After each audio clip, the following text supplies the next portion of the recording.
Қайырлы күн достар, бүгін біз 2023 жылдың трендіне айналған торт рулет дайындайтын боламыз.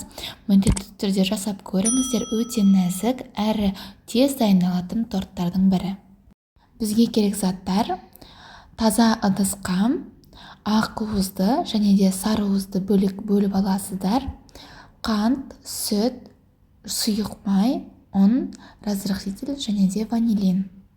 Алдымен бөлме температурасындағы ақуызды миксермен біраз көпіршітіп аласыздар. Сонан кейін қантымызды 3 бөлікке бөліп, дәл видеодағыдай миксермен айландырып алатын боласыздар. Ақуызды массамыздың ыдысын төңкерген кезде ақуызымыз құлап қалмайтындай болуы керек. Ендігі кезекте көріп тұрғандарыңыздай жұмыртқаның сары уызын бір-бірлеп ақуыздың массасына салатын боламыз. Шамамен 10 минутта біздің осындай массамыз дайын болды. Ендігі кезекте барлық құрғақ заттарды бір-біріне араластырып алатын боламыз. Ол бізде ұн, разрыхлитель және де ванилин. Бисквитіміздің көлемі үлкен, әрі түйіршіктері болмасы үшін осылай ұнымызды илеуіштен өткізіп алатын боласыздар, және де силиконовый лопатка немесе осындай венчик арқылы бір жақ көлеміне қарай араластыратын боласыздар. Оңға солға емес, бір қалыпта оңға немесе солға ғана араластыру міндетті. Енді сұйық майымызды және сүтімізді құйып, массамызды әрмен қарай жалғастыра, толығымен біркелкі масса болғанша дейін араластырып шығатын боласыздар. Міне біздің осындай массамыз дайын болды. Енді алдын ала пешімізді 160 градусқа қыздырып қоясыздар. Противеннің үстін дәл видеодағыдай пергаментпен төсеп, үстіне біздің массамызды құйып, тегістеп шығатын боласыздар. Неғұрлым тегіс болған сайын сіздің рулетіңізде сондай әдемі болатын болады. Енді дәл осы рецептпен 2 корж пісіретін боласыздар. Міне менің бірінші коржым пісті, енді екінші коржды пісіретін боламын. 160 градус қызып тұрған пеште 15-20 минутта корждарыңыз пісетін болады. Ендігі кезекте тортымызға конфи дайындайтын боламыз. Әркімнің өзінің талғамына байланысты әртүрлі жеміс-жидекті қолданса болады. Мен осы жолы малинаны таңдадым. Бұл конфиді дайындау жолы өте оңай. Бізге керек заттар жеміс-жидек, қант және де кукурузный крахмал. Барлығын қызып тұрған пеште көріп тұрғандарыңыздай қайнатып, толығымен бір масса болғанша дейін. Массамыз дайын болғанын, міне осындай масса болуы керек. Барлығын ыдысқа құйып, толығымен суығанын күтеміз. Бөлме температурасына дейін суы міндетті. Ендігі кезекте біз кремімізді дайындаймыз. Ол үшін сүзбелі ірімшігімізге сахарный пудрамызды салып, миксермен араластырып шығатын боламыз. Толығымен қанты еру керек және де біркелкі масса болуы керек. Кемінде 1 күн тоңазытқышта тұрған қаймағымыздың 800 грамын алатын боласыздар. Қалған 200 грамы бізге оны тортымызды әрлеуге кететін болады. Қаймақты взбивать ету өте оңай. Тек қана шамалы уақыт өткен сайын миксеріміздің қуатын арттырып отырсаңыз болғаны. Міне біздің креміміз дайын болды. Бисквиттарымыз толығымен суығаннан кейін пергаменттен оңай шешілетін болады. Көріп тұрғандарыңыздай мен 2 бисквит пісірдім.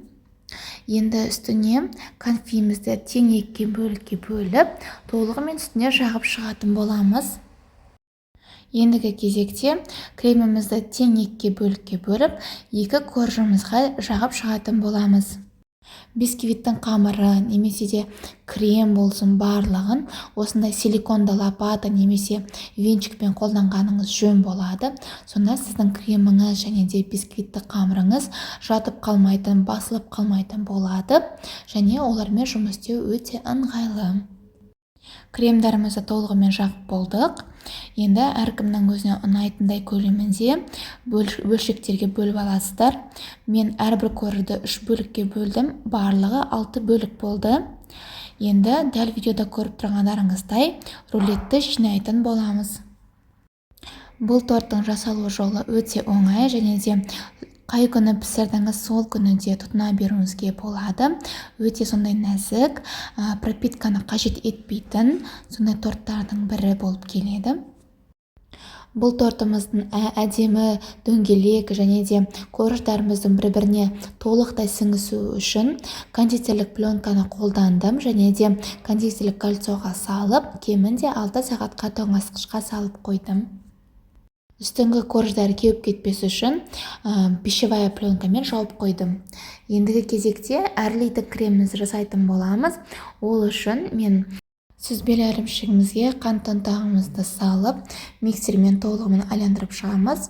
Және де үстінен қаймағымызды салып, крем болғанша дейін айландырып шығатын боласыздар. Міне біздің креміміз дайын болды. Тоңазытқышта 6 сағат тұрған тортымызды алып шығып, сыртындағы кольцосын шешіп, енді тортымызды әрлеуге кірістім. Дәл видеодағыдай жасауыңызға да болады, немесе басқа да идеяларды қолданып, тортыңызды әрлесеңіз болады. Мен сыртындағы кондитерлік пленканы қалтырдым, сіз алып тастауыңызға да болады, немесе дәл столға тұтынар алдында пленканы алып тастауыңызға болады. Енді әрлеу кезі әркімнің өзінің идеясына және де талғамына байланысты, немесе өткізетін іс-шараға байланысты әрлеуіңізге болады.